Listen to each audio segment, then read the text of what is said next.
Um pai empresário simulou a falência completa de seu império de 200 milhões para testar o coração de seu único filho. Câmeras escondidas capturaram tudo. O que elas revelaram foi uma crueldade tão profunda que destruiu esse pai por dentro. Abandono hospitalar, roubo sistemático, humilhação pública e uma frieza inimaginável. Esta é uma história devastadora sobre como o dinheiro pode transformar filho em inimigo. Se inscreva no canal, ative o sininho, deixe seu like e comente de onde você está assistindo. O café esfriava na xícara enquanto Ricardo Almeida olhava pela janela do escritório no último andar. São Paulo estava cinzenta sob a garoa fina de março, mas ele não via a cidade. Olhava apenas para as fotos do filho espalhadas sobre a mesa. Gabriel aos 5 anos, sorrindo sem os dentes da frente. Gabriel aos 15, já com aquele jeito distante. Gabriel agora, aos 28, com olhos que pareciam calcular o preço de tudo. A decisão estava tomada havia semanas, desde aquela conversa com Fernando, seu antigo sócio, no velório da esposa dele. Fernando havia segurado seu braço com muita força, os dedos gelados, mesmo sob o sol forte do cemitério, e sussurrado com voz quebrada. Descobri tarde demais quem meus filhos realmente eram, Ricardo. Tarde demais.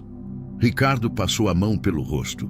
Com 58 anos, tinha construído um império de 200 milhões em construção civil. 30 anos de trabalho duro transformados em prédios e obras. Cada edifício que erguera carregava uma falta. Jantares perdidos, aniversários esquecidos, abraços nunca dados. Gabriel crescera entre babás e motoristas enquanto ele assinava contratos e fiscalizava obras. O menino aprendeu que amor se media em presentes caros e conforto sem limites. Agora precisava saber a verdade. Senhor Almeida, a voz da secretária veio pelo interfone. Os atores chegaram. Ricardo fechou os olhos. O ar-condicionado fazia barulho baixo, mas ele sentia calor na nuca. Era aquele peso que vem antes de decisões sem volta. Abriu a gaveta e tirou o envelope com as instruções. Cada documento falso feito com cuidado, cada palavra ensaiada para parecer desespero de verdade. Pode mandar entrar. 3 pessoas entraram. Um homem de meia idade com pasta executiva, uma mulher de óculos com cara de contadora e um jovem nervoso que faria o papel de advogado. Ricardo cumprimentou cada um com aperto de mão firme, sentindo a ironia de contratar atores para fingir sua própria ruína. Vocês entenderam o papel? Sim, senhor, respondeu o homem. Somos os portadores das más notícias. Perdas sem volta, investimentos que falharam, credores impacientes. O senhor está à beira da falência completa. Ricardo concordou com a cabeça. Pela janela, um raio de sol furou as nuvens por um instante, iluminando um pedaço da Marginal Pinheiros antes de desaparecer. Ele pensou em Gabriel acordando agora na mansão em Alphaville, provavelmente olhando o celular antes mesmo de sair da cama, planejando mais uma viagem internacional que seria paga com suor alheio. Vamos começar amanhã, disse Ricardo, e sua voz soou estranha até para ele, como se pertencesse a outro homem. Na minha casa, quero que Gabriel esteja presente. Os atores saíram. Ricardo ficou sozinho de novo, o escritório grande e vazio parecendo menor a cada respiração. Pegou a foto mais antiga, Gabriel bebê nos seus braços, os dois sorrindo para Mariana que segurava a câmera. O papel estava amarelado nas pontas. Quanto tempo desde que segurou o filho assim?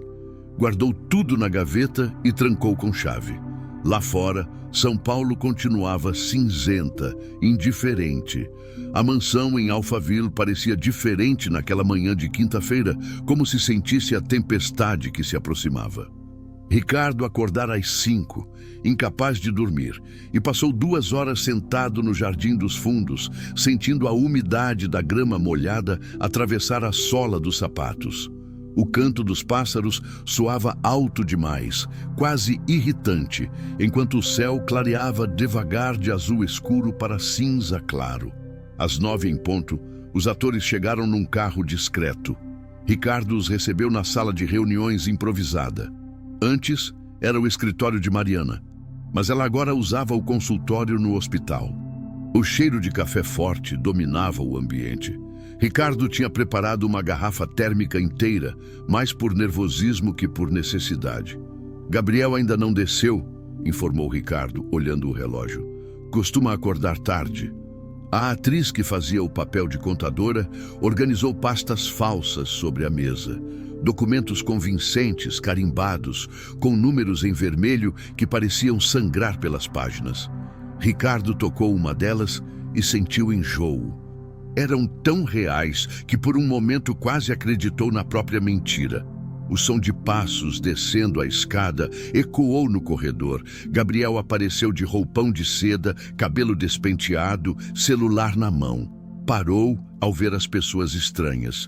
O que está acontecendo? Senta, filho. A voz de Ricardo saiu mais firme que o esperado. Precisamos conversar. Gabriel olhou ao redor com cara de tédio, aquela máscara que usava quando algo o incomodava.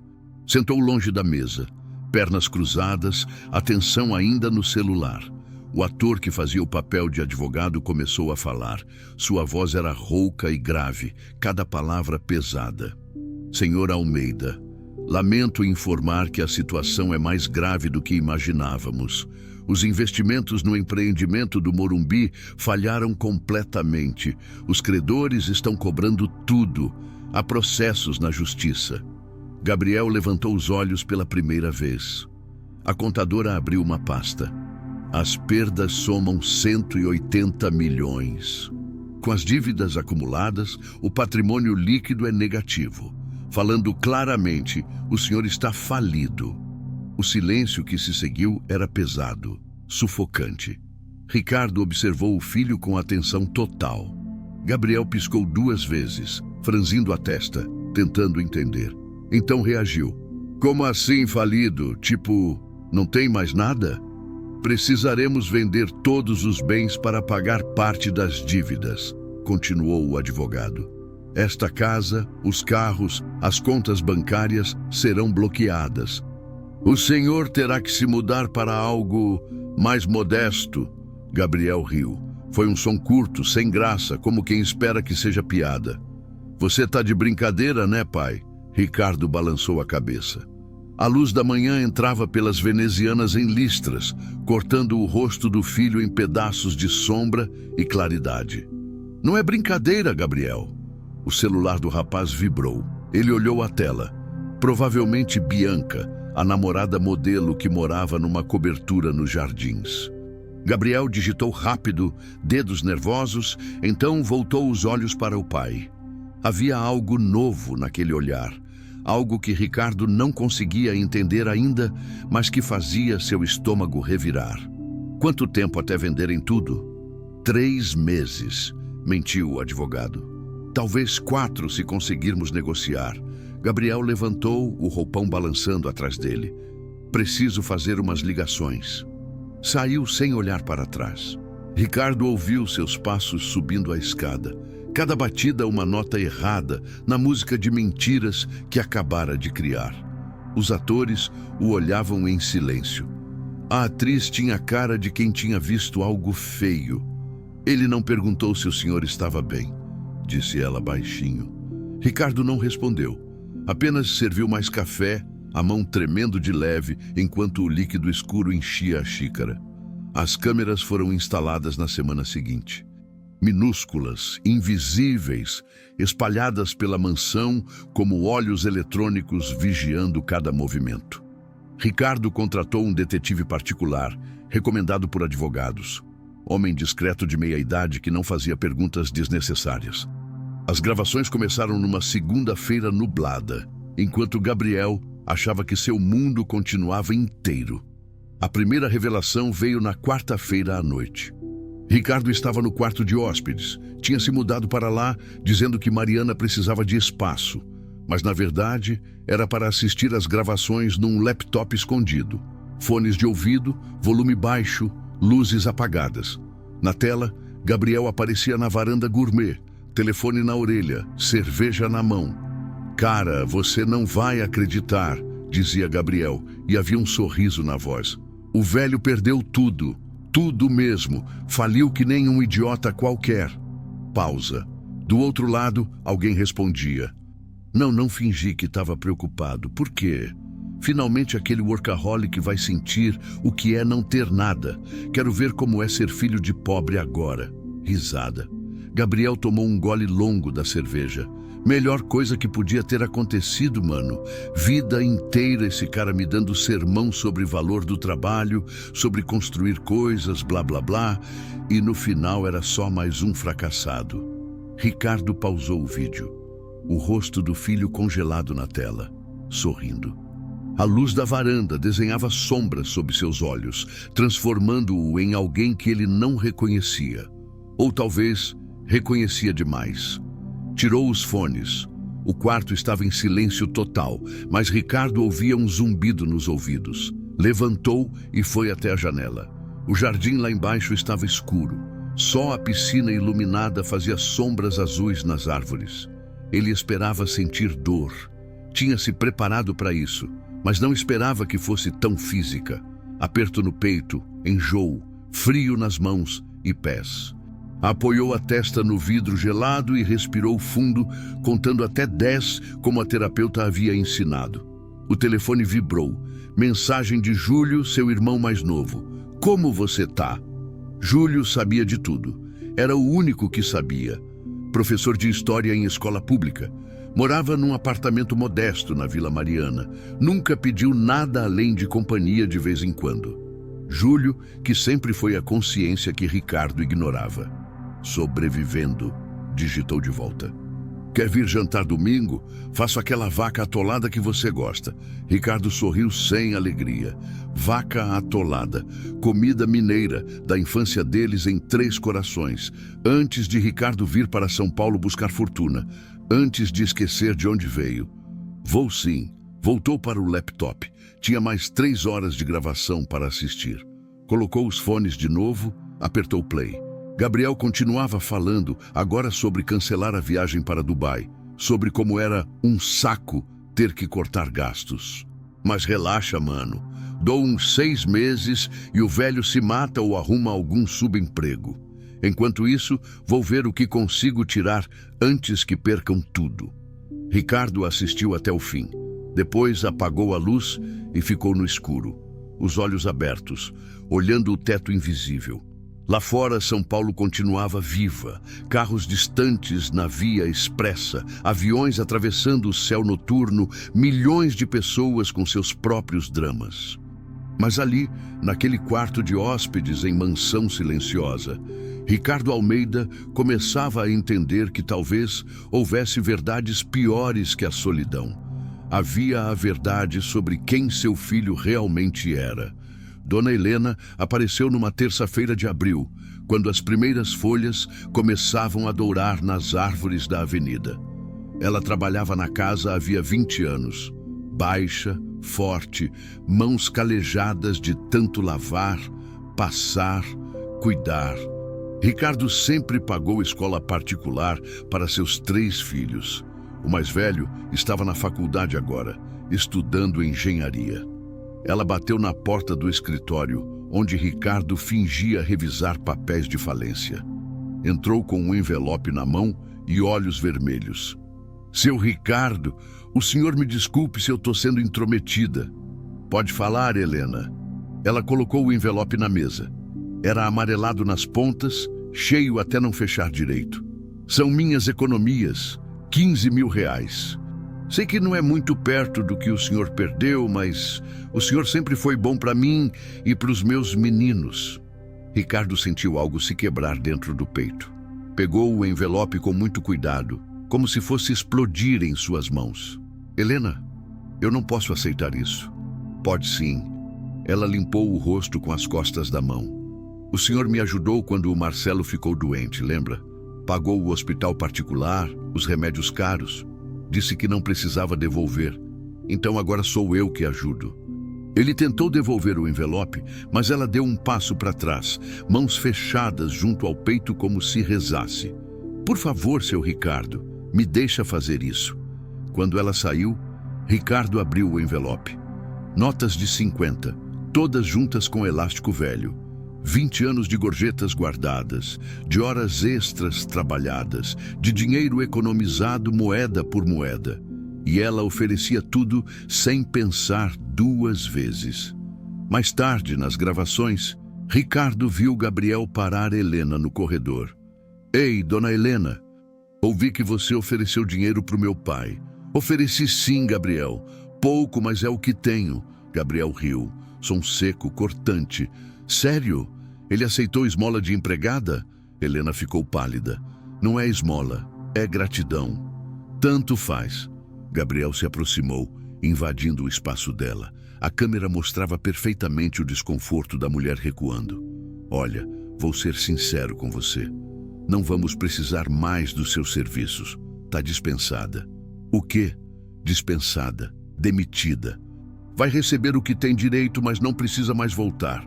Mas eu trabalho aqui há 20 anos. E agora não trabalha mais. Meu pai tá sem dinheiro para pagar a empregada. Aliás, nem sei como ainda não te mandou embora. Gabriel já estava se virando. Pode pegar suas coisas hoje mesmo. Ricardo pausou o vídeo. Na tela parada, Helena tinha a mão na boca, ombros caídos, o peso de 20 anos sendo apagado em 30 segundos. Ele aumentou a imagem. Havia lágrimas nos cantos dos olhos dela, aquele tipo de choro silencioso de quem está acostumado a sofrer sem fazer barulho. Pegou o telefone, ligou para Helena. Alô? Helena, sou eu. Gabriel não tinha permissão para te demitir. Pode voltar amanhã, por favor? Silêncio do outro lado. Depois, voz embargada. Eu não sei se consigo, seu Ricardo. As coisas que ele disse... Eu sei. Desculpa, mas você não vai perder o emprego. Prometo. Ela voltou, mas algo tinha mudado. Ricardo via na forma como ela evitava Gabriel, como limpava os cômodos mais rápido, ansiosa para terminar e ir embora. 20 anos de lealdade quebrados em segundos. Naquela noite, Ricardo jantou com Júlio no apartamento pequeno da Vila Mariana. Comeram vaca atolada em silêncio, apenas o som dos talheres contra os pratos baratos. Tá muito quieto, disse Júlio por fim. Cansado. Mentira. Júlio limpou a boca no guardanapo de pano. Quer parar? O teste? Ricardo olhou pela janela. Lá embaixo, a rua movimentada, bares cheios, pessoas rindo, vidas normais seguindo seu rumo. Ele queria isso. Queria não saber, queria voltar ao tempo em que Gabriel era apenas seu filho mimado, não esse estranho cruel que ele estava descobrindo. Não posso parar agora. Pode sim. Se eu parar, disse Ricardo devagar, escolhendo cada palavra, vou passar o resto da vida me perguntando. E isso vai me matar mais devagar, mas vai matar do mesmo jeito. Júlio concordou com a cabeça. Serviu mais vinho em copos diferentes, um de vidro comum, outro de cristal, que ganhou de formatura décadas atrás. Então vamos até o fim, disse ele. Mas quando acabar, você vem morar aqui comigo por um tempo. Combinado? Combinado. Brindaram no silêncio do apartamento pequeno, enquanto São Paulo vivia lá fora, indiferente a dores particulares e testes cruéis. A mudança foi anunciada em maio, quando São Paulo entrava no outono seco e o ar ficava cheio de poeira. Ricardo chamou Gabriel para uma conversa no jardim. Escolheu de propósito o lugar onde tinham plantado juntos uma jabuticabeira quando o menino tinha 7 anos. A árvore estava adulta agora, cheia de frutos roxos que ninguém mais colhia. Precisamos vender a casa, disse Ricardo. Falou olhando para a árvore, não para o filho. Encontrei apartamento em Itaquera. 80 metros quadrados, 2 quartos. Itaquera? Gabriel cuspiu a palavra como se fosse veneno. Você tá de sacanagem. É o que podemos pagar agora. Eu não vou morar em Itaquera. Gabriel levantou, punhos fechados. Você perdeu sua grana, problema seu. Eu não vou morar em favela. Não é favela. É longe pra caramba. Como eu vou sair daqui, ver meus amigos, ir pros lugares? Ricardo finalmente olhou para ele, de transporte público, como todo mundo. Gabriel riu, som agudo, quase histérico. Transporte público? Eu? Você pirou de vez, velho. Então arruma teu próprio lugar. Com que dinheiro? Gabriel gritou agora, veias saltadas no pescoço. Você me sustentou a vida inteira. Nunca me deixou trabalhar porque filho meu não precisa disso. E agora quer que eu me vire sozinho? Gabriel tinha razão nisso, Ricardo admitiu.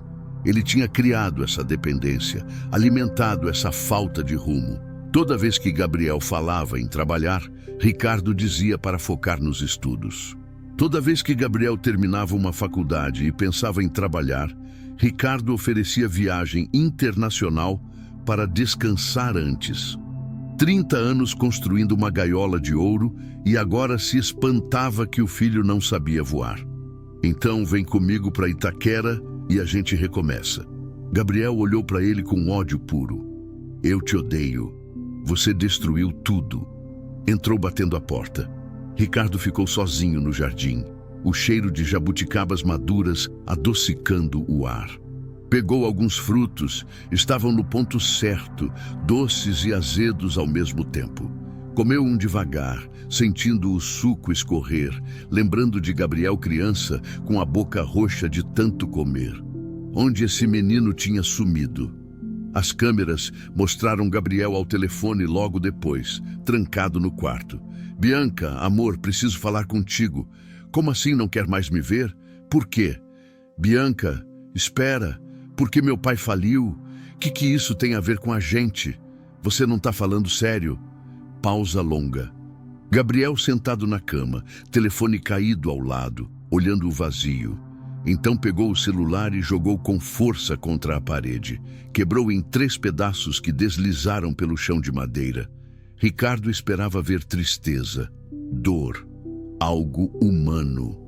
Em vez disso, Gabriel levantou e começou a abrir gavetas desesperado. Puxou caixas do armário, relógios, joias, presentes caros que Ricardo tinha dado ao longo dos anos. Rolex de formatura, abotoaduras de ouro dos 18 anos. Pulseira de prata de aniversário.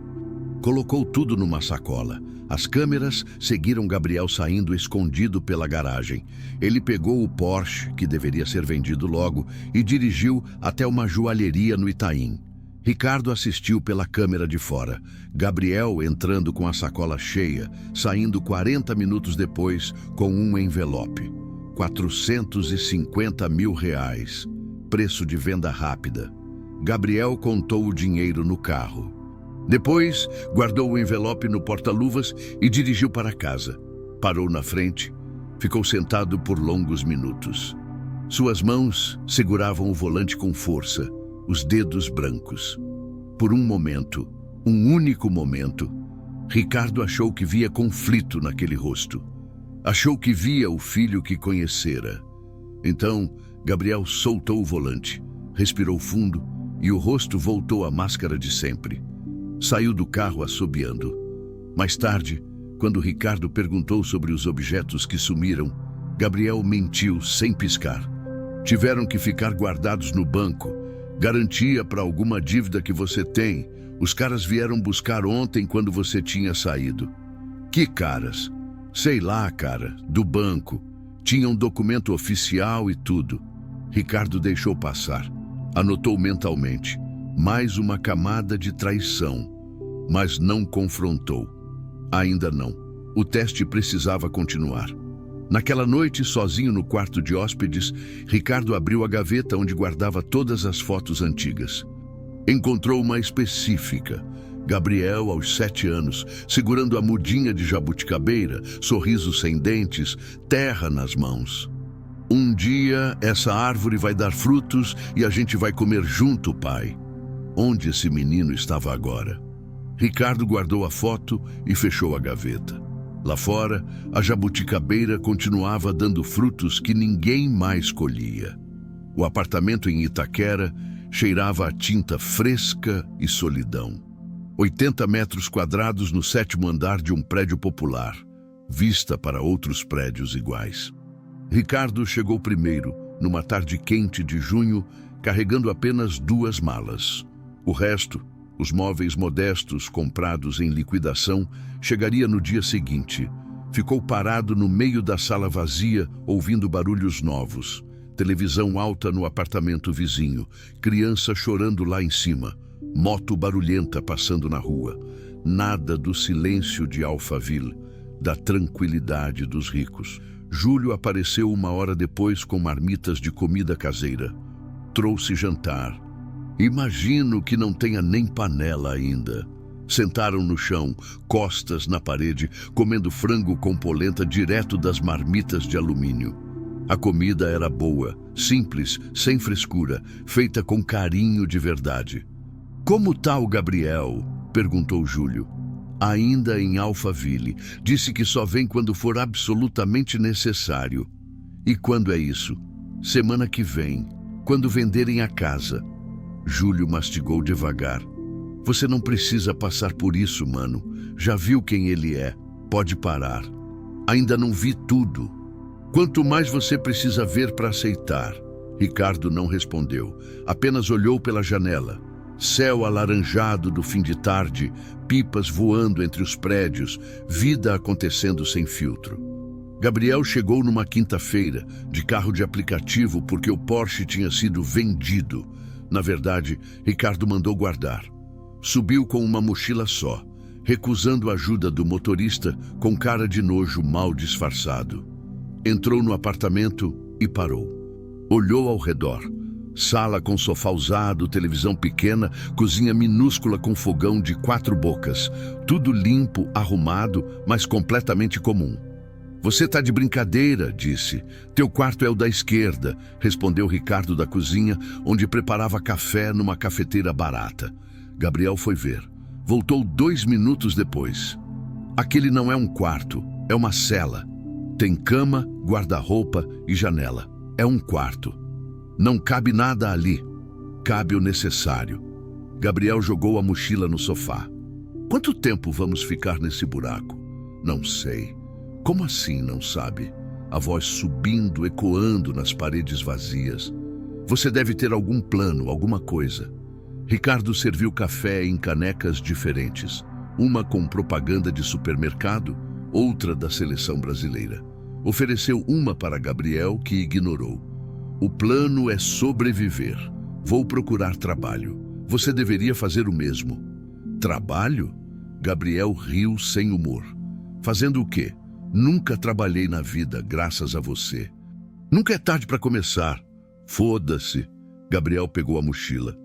"Vou dormir. Amanhã falo com o advogado para ver se você realmente está falido ou só enlouqueceu." Foi para o quarto pequeno e bateu a porta. Ricardo ficou sozinho na sala, café esfriando na mão.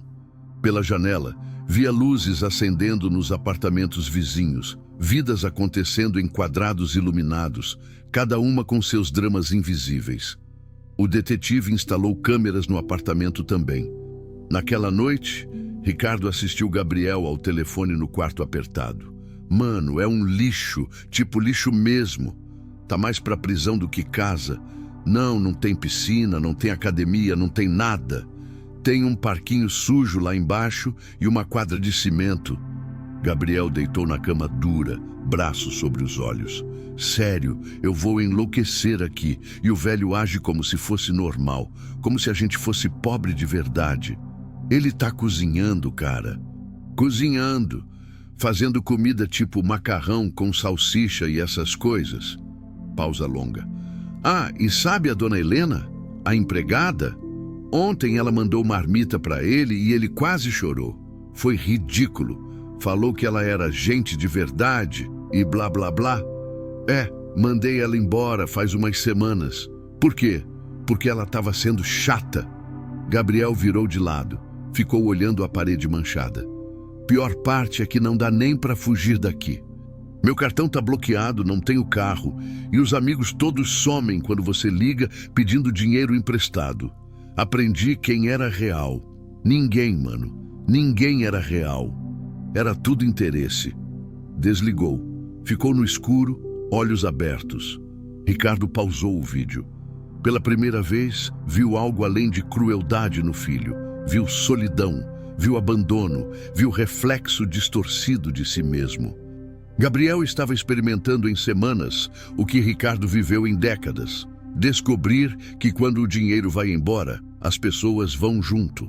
Mas enquanto Ricardo aprendeu humildade com isso, Gabriel parecia aprender apenas amargura. Junho virou julho e o frio seco de São Paulo entrou pelas frestas do apartamento mal isolado. Ricardo comprou cobertores em promoção, preparava sopas quentes, tentava criar rotina em meio à bagunça. Acordava às 6, fazia café, lia o jornal comprado na banca da esquina. Pequenos rituais que davam forma aos dias sem forma. Gabriel era como um fantasma. Saía do quarto só para comer, falava pouco, passava horas no celular que Ricardo mantinha no plano, fingindo dificuldade financeira. Não procurava emprego, não ajudava em casa. Apenas existia ali, presença rancorosa estragando o ar. Foi Júlio quem falou da feira. Tem uma no domingo, ali perto da estação. Bom para conhecer o bairro, conhecer gente, e os preços são melhores. Ricardo aceitou. Gabriel recusou na hora. Prefiro morrer de fome a ir em feira de pobre. Então vai morrer de fome, respondeu Ricardo, e saiu. A feira estava cheia de vida. Frutas coloridas empilhadas, cheiro de peixe fresco, feirantes gritando preços, gente se empurrando entre as barracas. Ricardo caminhou devagar, observando. Uma senhora escolhia tomates com muito cuidado, apertando cada um. Um homem negociava preço de frango, bem-humorado, mas firme. Crianças corriam entre as pernas dos adultos, rindo. "Quanto o quilo da banana?" perguntou Ricardo. "Para você, chefe, 3,50. Me dá 2 quilos." O feirante, barriga grande, mãos rápidas, ensacou as bananas com prática de décadas. "Você é novo aqui, né? Não te vi antes." "Mudei há pouco." "Bem-vindo, então. Volta sempre que tem desconto para freguês fixo." Ricardo pegou a sacola, sentindo seu peso bom nas mãos. Esse era dinheiro de verdade, trocado por comida de verdade, não números numa tela de banco. Comprou mais coisas: cenoura, batata, chuchu, carne para fazer ensopado.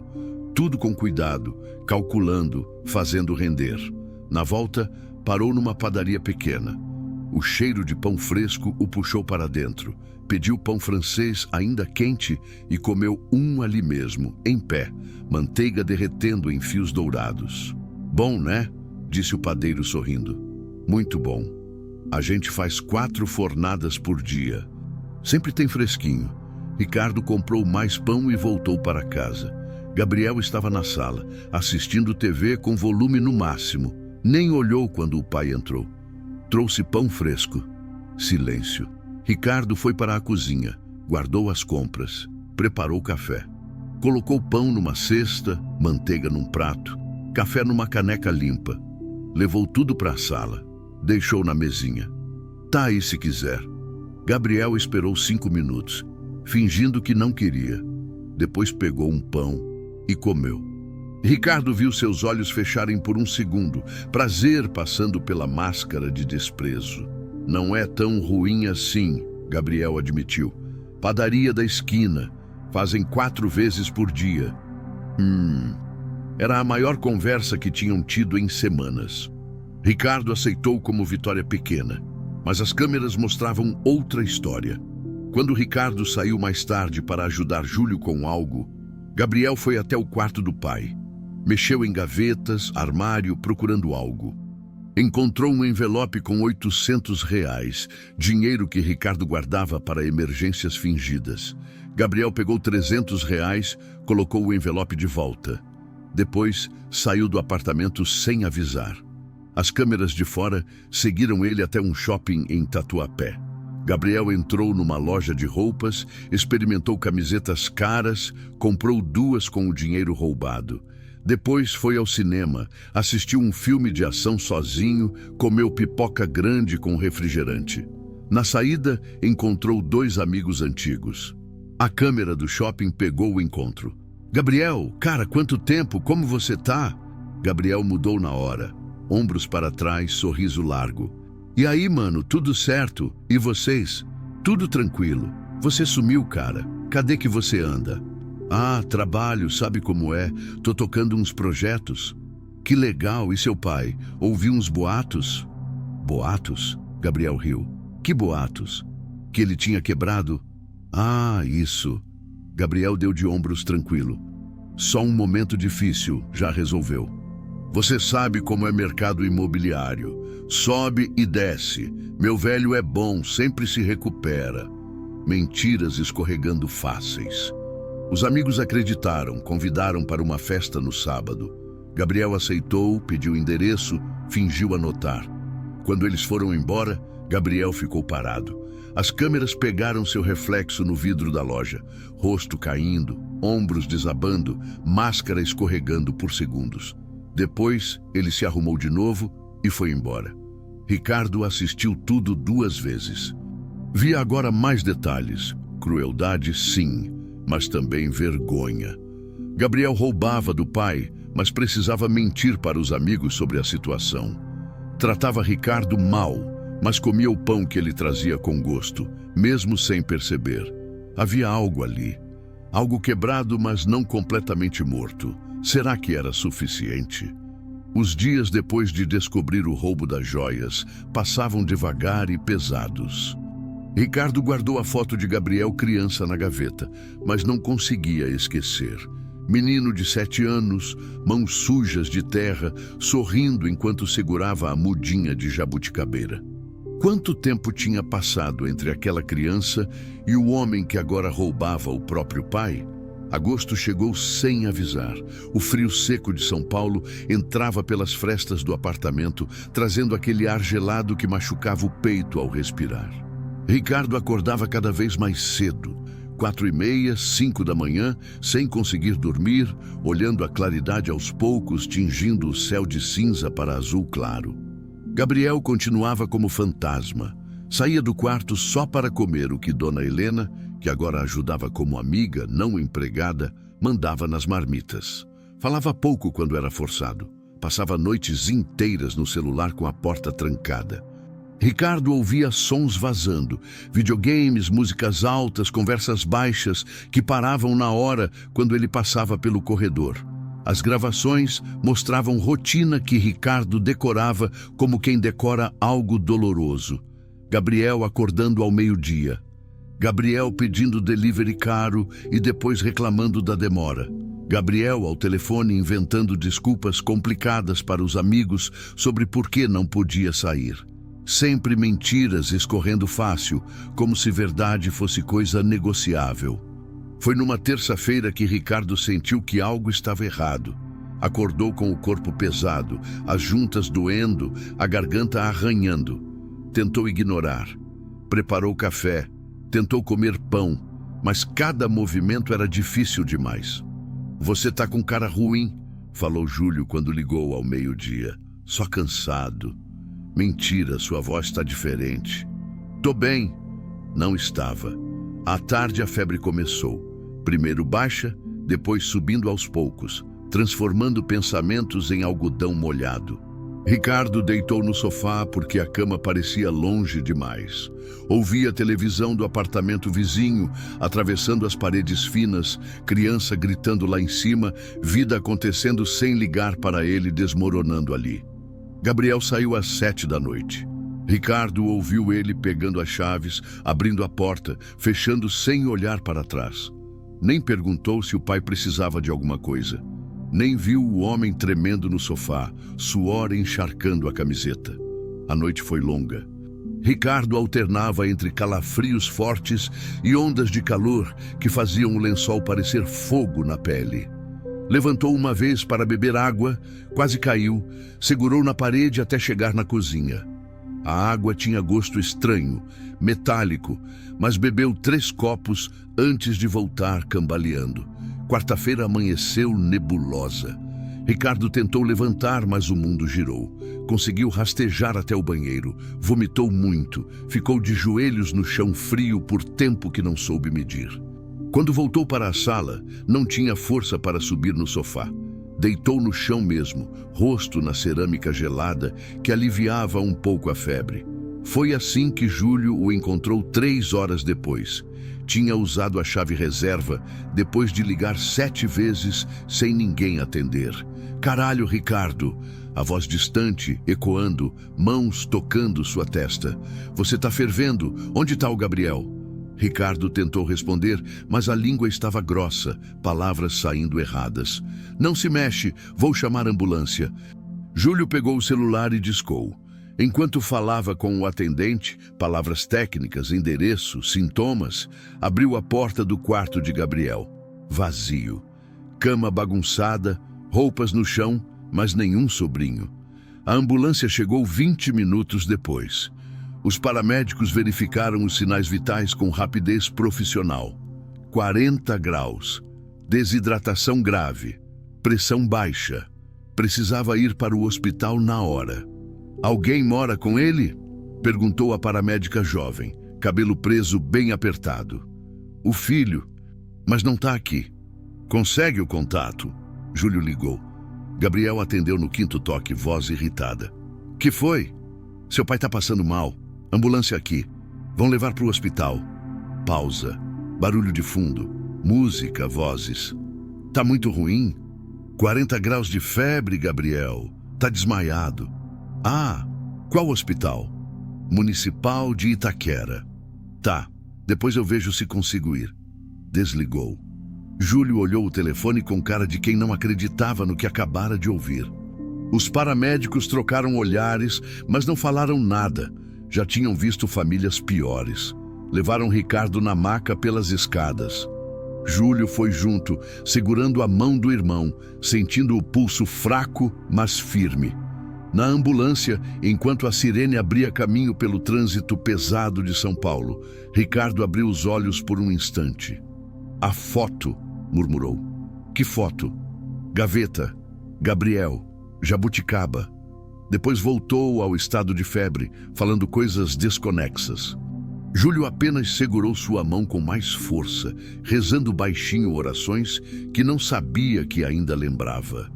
Lá fora, a cidade continuava indiferente. 8 milhões de pessoas com seus próprios dramas, suas próprias dores. Mais uma ambulância atravessando ruas era apenas barulho de fundo na música caótica de vidas acontecendo ao mesmo tempo, cada uma achando que era a única que importava. Ricardo recebeu alta no sábado. Voltou ao apartamento em Itaquera, apoiado em Júlio, corpo ainda fraco, pernas inseguras nos degraus. Gabriel não estava, bilhete rabiscado na mesa. Saí, volto tarde. Júlio preparou canja, sentou ao lado, enquanto Ricardo comia devagar. A sopa queimava a língua, mas reconfortava, cada colherada trazendo força de volta aos músculos cansados. Você precisa descansar, disse Júlio. Preciso assistir às gravações. Pode esperar. Não pode. Júlio suspirou, desistindo. Ajudou o irmão até o quarto, trouxe o laptop, fechou a porta. Ricardo colocou os fones, apertou play. 3 dias de gravações. Gabriel sozinho no apartamento, livre. As imagens mostravam rotina reveladora. Acordava tarde, comia o que encontrava na geladeira, sempre o que Dona Helena mandava nas marmitas, nunca cozinhava. Passava horas no celular, saía sem avisar. Mas havia mais, muito mais. Segunda à noite, Gabriel recebeu visita. Homem de terno barato, pasta executiva. Sentaram na sala, conversaram baixo. As câmeras com áudio pegaram tudo. Então, você tem acesso aos documentos da empresa? Tenho, Gabriel mentiu. Meu pai guarda tudo em casa. E consegue cópias? Consigo, mas vai custar. Quanto? 100 mil. O homem riu. Você tá louco para documentos de empresa falida? Gabriel se inclinou para frente. Falida, mas com contatos, fornecedores, contratos antigos. Vale ouro para concorrente esperto. Negociaram. Fecharam em 50 mil. Metade adiantado, metade na entrega. o homem saiu deixando um envelope. Gabriel contou. 25 mil em notas de 50 e 100. Ricardo pausou o vídeo. As mãos tremiam tanto que quase derrubou o laptop. Gabriel não estava só roubando dele, estava tentando vender informações secretas da empresa. 30 anos de contatos comerciais, contratos, estratégias de negócio. Tudo que Ricardo construiu com trabalho e honestidade, o filho tentava vender como lixo. A gravação continuou. Quarta-feira, Gabriel ao telefone com alguém. E aí, conseguiu o laudo? 50 mil? Tá maluco? Não, preciso que seja convincente. Demência senil, incapacidade de lidar com dinheiro, essas coisas.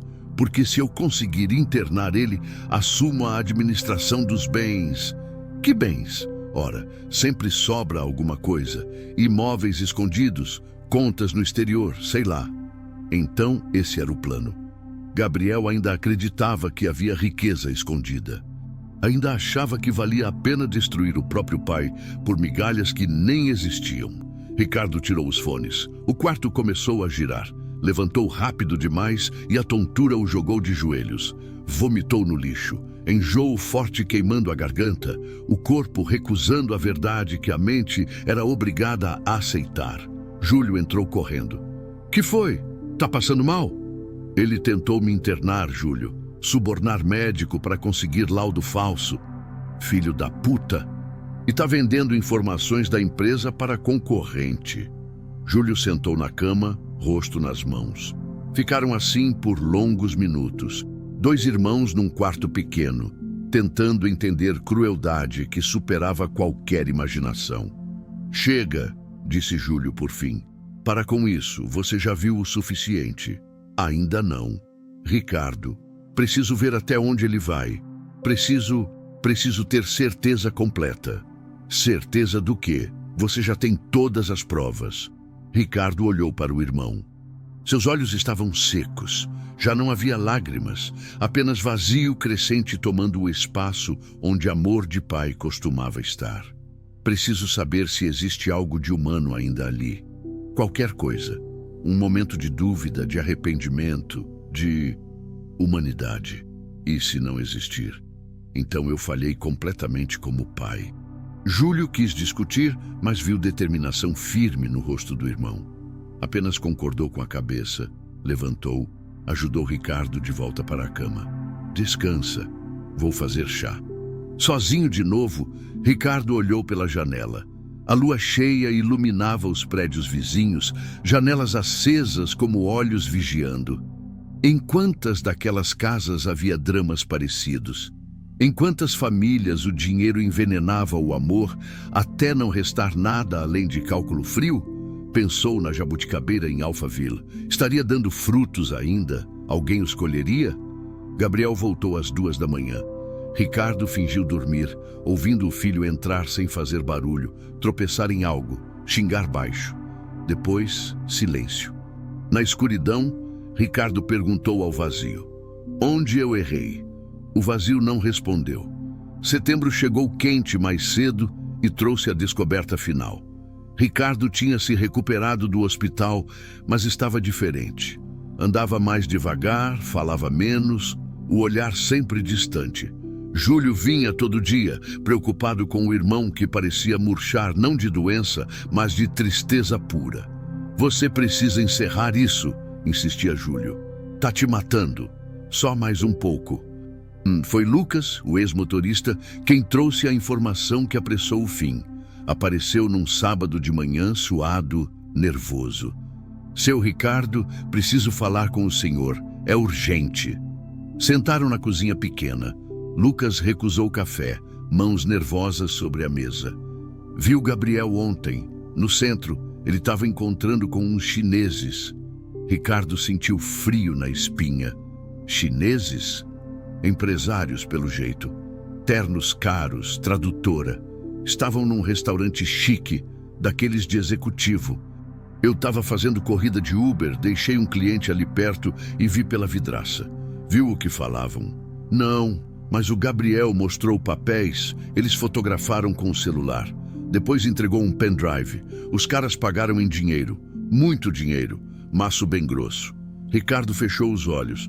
Então, Gabriel realmente vendeu os documentos. Não para concorrente brasileiro, mas para estrangeiros.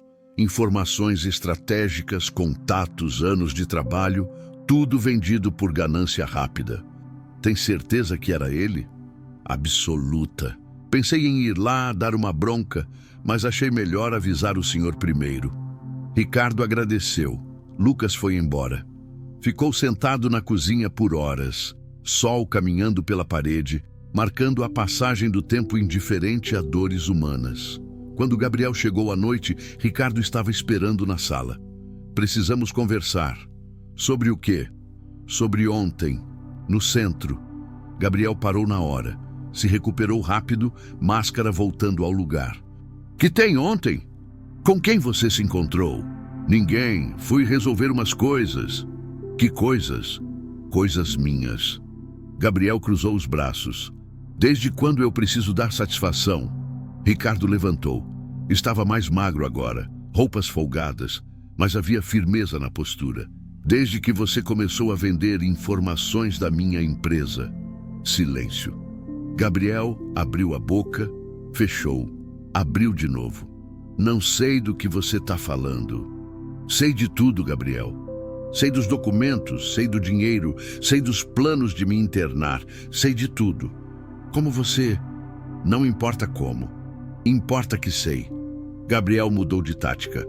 Raiva substituiu surpresa. E daí? Você tá falido mesmo? Que diferença faz? Aqueles papéis não valem nada. Valem minha integridade. Valem 30 anos de reputação. Reputação? Gabriel riu. Som agudo, quase doido. Que reputação? Você é um fracassado que perdeu tudo. Ninguém mais respeita você. Eu me respeito. Isso era suficiente. Era. Passado. O que você está dizendo? Ricardo foi até o quarto. Voltou com uma caixa de papelão. Colocou na mesa de centro. Dentro tinha pendrives, papéis impressos, fotos, meses de vigilância, tudo organizado em ordem. Senta. Não quero sentar. Senta, repetiu Ricardo, e havia algo na voz que fez Gabriel obedecer. Ricardo abriu o laptop, conectou o pendrive. Vou te mostrar o que eu sei. Depois você decide o que fazer. Decidir o quê? Se ainda existe algo de humano em você. Apertou play. Primeiro vídeo, Gabriel rindo ao telefone sobre a falência. Gabriel vendendo as joias. Gabriel humilhando Dona Helena. Um depois do outro, sem parar, registro completo de 3 meses de crueldade. Gabriel assistiu em silêncio. O rosto foi ficando pálido aos poucos, as mãos apertadas nos braços da cadeira. Quando chegou na parte do hospital, 12 minutos de visita, o comentário sobre o cheiro ruim, ele desviou o olhar. Não quero ver mais. Vai ver tudo, continuou. Reunião com comprador de informações. Tentativa de subornar médico. Encontro com chineses. Cada ato registrado, cada palavra capturada. 3 meses de filho desconhecido fazendo coisas terríveis. Quando terminou, silêncio total. Apenas som de trânsito distante. Vida seguindo indiferente. Gabriel falou finalmente, voz rouca. Você me vigiou esse tempo todo? Sim. Por quê? Porque precisava saber quem você realmente era. E descobriu? Gabriel levantou encarando o pai. Havia lágrimas nos olhos, mas Ricardo não sabia se eram de vergonha ou raiva. Descobriu que sou um monstro, um filho ingrato, um lixo. Descobri que te falhei. Descobri que construí império, mas destruí você no processo. Não põe isso em mim, Gabriel gritou.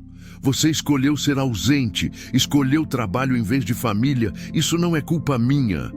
Não é, mas as escolhas que você fez depois são. Gabriel caiu de volta na cadeira. Cobriu o rosto com as mãos. Os ombros tremiam. Finalmente chorava de verdade. Ricardo olhou o filho se desmanchando e sentiu algo difícil demais de explicar. Não era satisfação, não era alívio, era apenas tristeza profunda.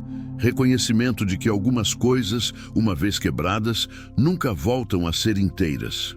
Tudo foi teste, disse Ricardo. Nunca faliu. Foi tudo mentira para ver quem você era quando pensava que ninguém olhava. Gabriel levantou a cabeça devagar. Mentira? Mentira. Tudo? Tudo.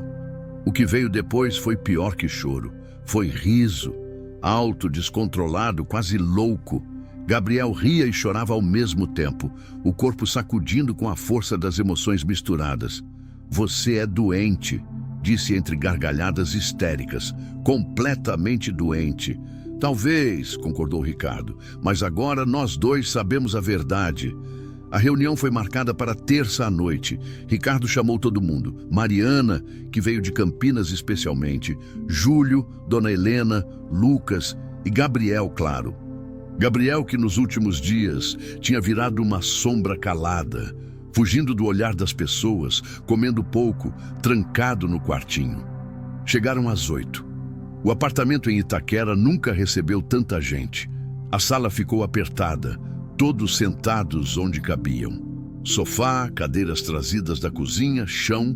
Ricardo preparou café e comprou pão na padaria. Gesto simples, receber com o que tinha. Obrigado por virem. Começou Ricardo. Estava de pé, costas para a janela onde São Paulo brilhava na noite quente. Sei que pedi segredo de todos vocês nesses meses. Chegou a hora de explicar por quê. Mariana olhou para Gabriel, depois para Ricardo. Eu não entendo por que eu precisava estar aqui. Vai entender. Ricardo contou tudo desde o começo. A conversa com Fernando no cemitério. A decisão de testar Gabriel.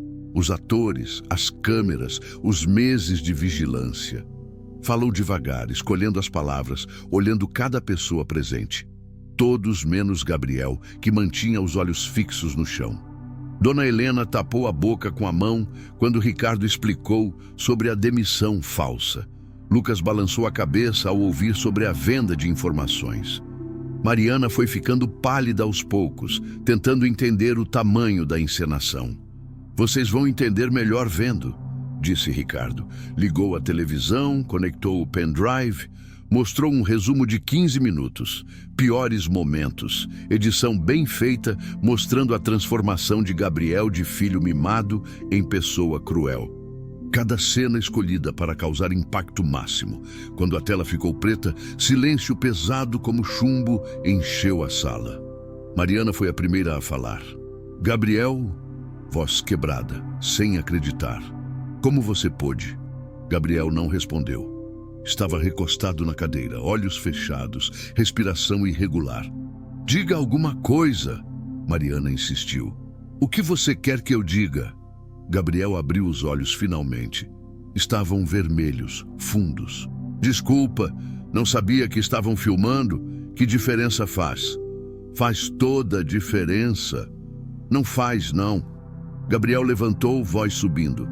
Vocês todos aqui me julgando, mas cadê que estavam quando eu cresci sozinho?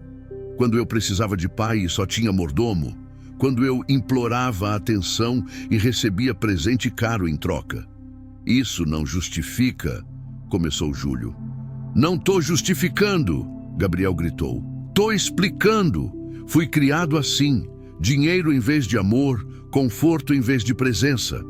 Virei isso que sou porque foi isso que me ensinaram a ser. Não põe isso no seu pai, disse Dona Helena baixinho, mas com firmeza. Eu vi ele chorando de saudade de você. Vi ele ligando todo dia quando viajava. Ele pode ter errado, mas tentou. Tentou? Gabriel riu amargo. Tentou nada. Ele me deu tudo e não me deu nada. Ricardo ouviu tudo em silêncio. Quando Gabriel terminou, apenas concordou com a cabeça. Você tem razão. Todos olharam para ele surpresos. Você tem razão, repetiu Ricardo. Eu te falhei, te mimei, te protegi de consequências, te ensinei que dinheiro resolvia tudo, criei sua dependência e depois me espantei quando você não sabia viver sem. Isso é culpa minha. Gabriel piscou. Não esperava concordância. Mas, continuou Ricardo, as escolhas que você fez depois são suas. Eu te dei base ruim, mas você construiu crueldade própria em cima. Então, ambos somos culpados. Pegou um envelope da mesa. Grosso, oficial. Esse é meu novo testamento. Foi registrado ontem. Quando eu falecer, a empresa será dividida entre Dona Helena, Lucas, Júlio e 3 instituições de caridade.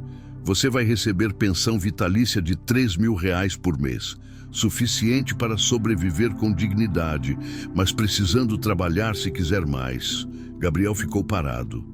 Além disso, Ricardo continuou, você tem 5 anos para provar mudança de verdade. Trabalho comunitário, terapia toda semana, supervisão do Júlio. No final desses 5 anos, a gente reavalia. Se houver transformação real, você recebe parte igual aos outros. Se não houver, fica só com a pensão. Você tá me dando ultimato? Tô te dando chance. Mais do que você merece, mas menos do que eu queria poder dar. Mariana chorava em silêncio. Júlio tinha a mão no ombro dela, confortando. Dona Helena e Lucas olhavam entre pai e filho, testemunhas de desmoronamento familiar. Gabriel deu um passo à frente. E se eu recusar? Se eu mandar tudo para o inferno e sair por aquela porta? É seu direito, mas leva só o que tem agora, que não é nada, que é exatamente o que você trouxe quando nasceu. Ricardo também deu um passo à frente. Ficaram frente a frente. A diferença é que agora você sabe o que está faltando, sabe o que perdeu. Pode reconstruir sua vida ou pode apodrecer na raiva. A escolha é só sua. Gabriel olhou ao redor, para Mariana chorando, para Júlio sério, para Dona Helena com cara de decepção profunda, para Lucas que desviava o olhar. Depois voltou para o pai. Eu te odeio, eu sei. Você me humilhou, me destruiu. Você se destruiu, eu só documentei. Gabriel fechou os punhos. Por um momento pareceu que ia bater no pai. Então afrouxou, ombros caindo. Não sei se consigo mudar. Ninguém sabe até tentar. E se eu falhar? Então pelo menos tentou. Gabriel concordou quase sem se mexer. Pegou a jaqueta, foi para a porta. Parou com a mão na maçaneta.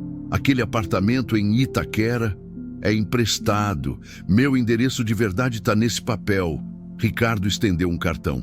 Se precisar, me procura. Gabriel pegou o cartão sem olhar. Abriu a porta, saiu, deixando vazio onde antes havia presença. Mariana veio abraçar Ricardo. Você fez o certo. Ele não tinha certeza, mas aceitou, aceitando conforto que não sentia merecer. 6 meses depois, Ricardo estava no jardim da mansão em Alphaville. Tinha voltado para lá depois de encerrar o teste, mas a casa parecia diferente agora. Maior, mais vazia. A jabuticabeira estava cheia de frutos maduros. Júlio apareceu pela porta lateral.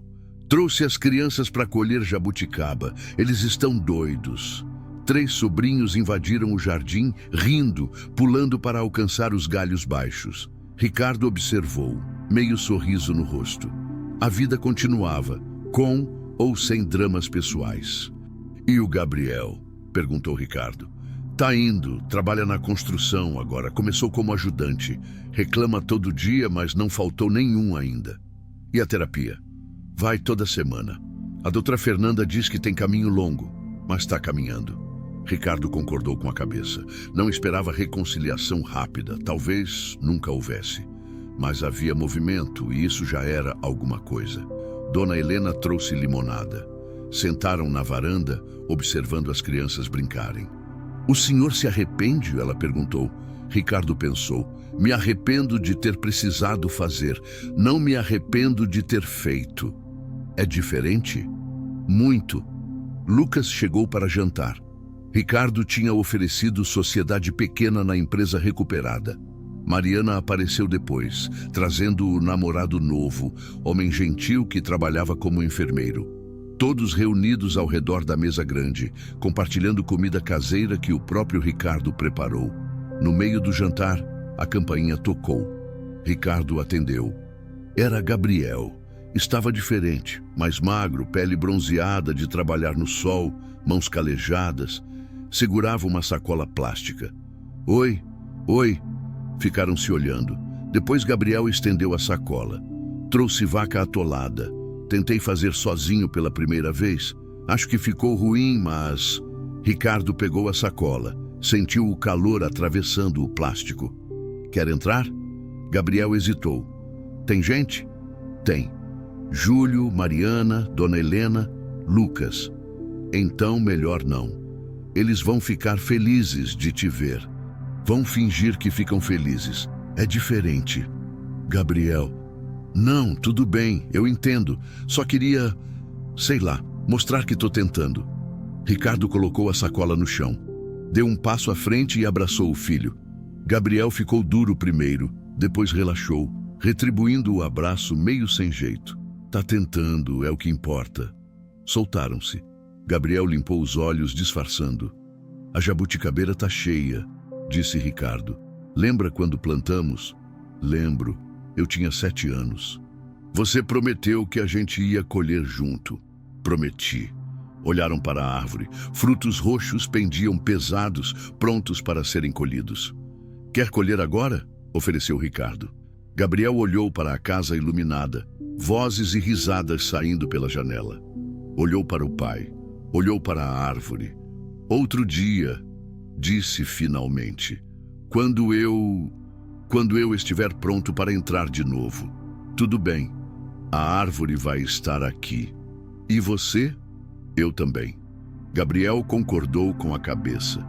Voltou para o carro, usado, comprado com o salário. Acenou, foi embora. Ricardo ficou no jardim, olhando as luzes traseiras desaparecerem na curva. Júlio apareceu na porta. Era ele? Era. Vai voltar? Um dia. Ricardo olhou a jabuticabeira. Mas não hoje. Voltaram para dentro. Comeram a vaca atolada que Gabriel preparou. Estava salgada e um pouco queimada. Mas Ricardo comeu cada pedaço, sentindo o esforço mais que o resultado. Depois do jantar, Dona Helena serviu sobremesa. As crianças de Júlio corriam pela casa. Mariana e o namorado conversavam baixo. Lucas contava piadas ruins, vida acontecendo nos pequenos gestos, nas risadas fáceis, no conforto da companhia de verdade. Ricardo olhou ao redor. Sua família, remontada de forma diferente, mas real. Não era o que imaginara 30 anos atrás, quando começou a construir o império. Era menor, mais estranha, remendada, mas era honesta. Lá fora, São Paulo continuava viva e barulhenta. Milhões de histórias acontecendo ao mesmo tempo. Algumas felizes, outras tristes, a maioria no meio termo. Ricardo era só mais uma dessas histórias.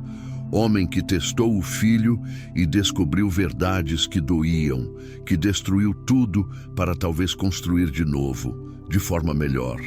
A jabuticabeira continuava no jardim, os frutos amadurecendo sob a lua de São Paulo. Esperando o dia em que pai e filho voltassem a colher juntos, como tinham prometido décadas atrás, quando ainda eram inocentes o bastante para acreditar que algumas promessas durariam para sempre. Até lá, ela continuaria dando frutos. E Ricardo continuaria esperando. E assim termina a história de Ricardo e Gabriel. 6 meses depois, Gabriel ainda caminha seu longo caminho de redenção, trabalhando em obras, frequentando terapia, tentando reconstruir o que foi quebrado. A jabuticabeira permanece no jardim, aguardando o dia em que pai e filho voltarão a colher frutos juntos. Ricardo perdeu a ilusão do filho perfeito, mas ganhou clareza. Gabriel perdeu tudo, mas recebeu a chance de se tornar um homem de verdade. E você, faria o mesmo? Arriscaria tudo para conhecer o verdadeiro caráter das pessoas que ama? Deixe seu like, se inscreva no canal e ative o sininho. Comente o que você faria no lugar de Ricardo e compartilhe este vídeo. Até a próxima!